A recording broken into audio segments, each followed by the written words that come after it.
What's up, guys? Just doing a quick little update on my Supra. I don't know if you saw my last video of where I think I pretty much figured out what was causing my wideband to show full rich. No matter what throttle input I had, I would be running full rich 10 air fuels at idle, half throttle, full throttle. So I finally ripped out all the wiring under my, or pretty much all the, I have a little patch harness between the OEM ECU harness, so I don't have to cut into that and mess up my OEM harness. So I ripped all that out, rewired some things, and took the car for a little drive last night, and everything seems good. So I think that was my issue. It was probably some loose ground or something. I did see that I had one of the grounds connected with one of these pieces of bullshit here.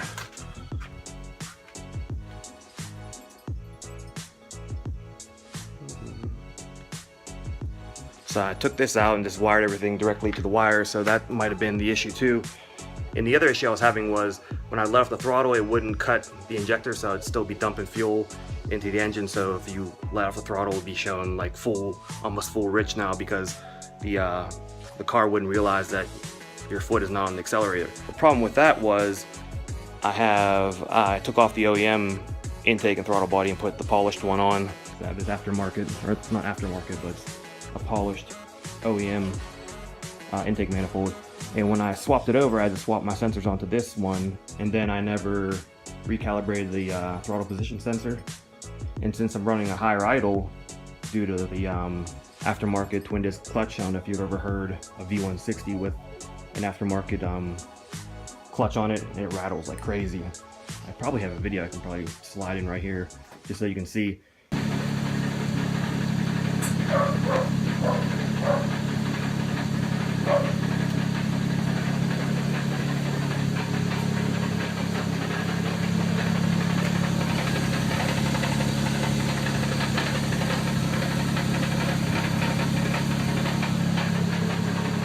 But normally to get rid of that chatter, you have to raise your idle up to about like 1,000, maybe 1,100, even 900 sometimes. So that's what I did, and then by doing that, now the ECU doesn't see the IDL circuit closed, so it thinks my foot is on the throttle even when it's off. So the idea here is to then readjust your throttle position sensor to connect that circuit even with the throttle plate a little bit open. You can see I've cranked this idle screw pretty far up. So,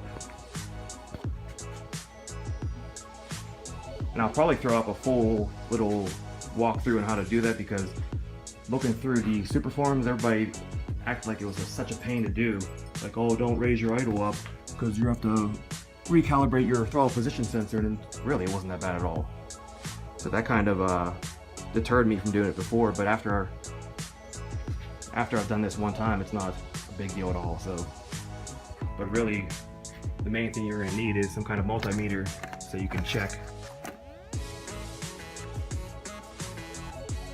the resistance of when the throttle is completely or technically completely closed, and then also you'll have to put a little feeler gauge in there to open it up slightly, so that you know whenever it's slightly open, then it leaves that circuit open. So it's a pretty simple setup. Here's the instructions from the actual Toyota manual on how to do it. So really you're just pretty much plugging these into these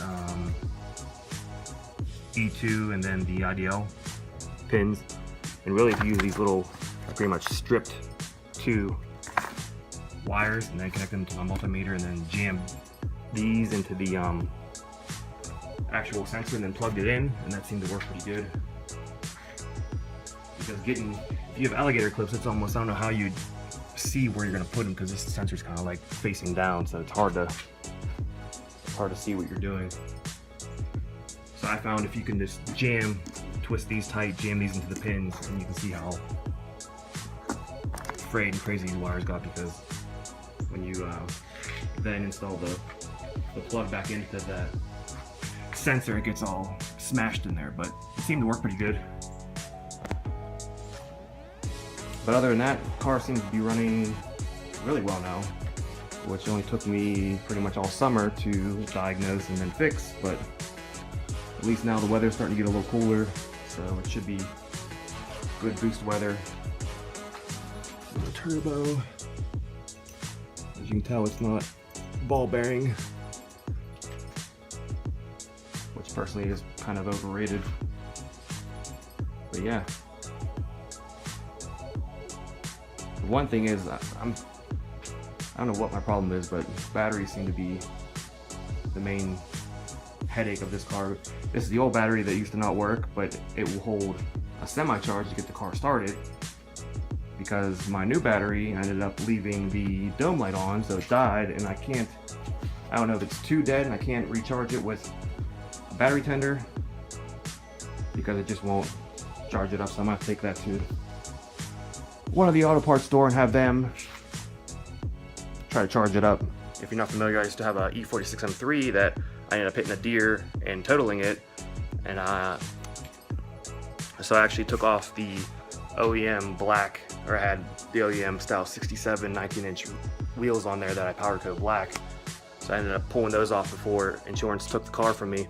So I finally sold those, which is good, so freed up some cash. So I don't know if I'm gonna use that to dump into the Supra, because I have a few things I want to do to this car over the winter, or put that into, I really want some new wheels for my M235 is what replaced the E46 M3. So I don't know what to do yet, but there's some plans for this Supra over the winter. I don't know if you're from the East Coast, pretty much wintertime is mod time for your cars, because once the winter comes, the roads get covered in salt and there's really not much else to do but to dump money into your little fun project cars. So I have a few things I want to do to this thing. Actually, I have parts from last year I never installed, so it would be nice to get those installed as well. So I don't know if I'm gonna keep this car here over the winter, or usually I take it to my parents' house just to free up the garage space so I can pull my, I guess you'd call it my winter beater M235 in here now. But so we'll see what happens. I would like to keep it here because it'd be easier to work on. I have all my tools here, be able to film some shit here. And I don't know if you can see these Volks. If anybody wants them, let me know. I have so many sets of rims for this car because I actually had 4 at one point. So now I have the welds on it now. I have these Volks, and then in my shed I have a full set of slicks and skinnies, and then I used to have the OEM 17s, I think is what came on the car. I had those two. I finally sold those, but I still have now, what, 3 sets of wheels? I don't know. I guess they all serve a different purpose, because I have my welds for the street drag, I had slicks for the actual track, and then these were like pure street rims. But if you're pushing any kind of power, like there's no point in running 18. You just blow them off no matter first, second gear, even sometimes third. So people always ask why I'm running these 28-inch tall welds in the back of my car when I'm not making 1,000 horsepower or something. But when you drive it, you know, because first, second, it's gonna stick. So yeah, I mean, I love these Volks, but I think it's time to let them go. I actually took the front tires off to put on my weld, so the back still have tires, but they're not in the best shape.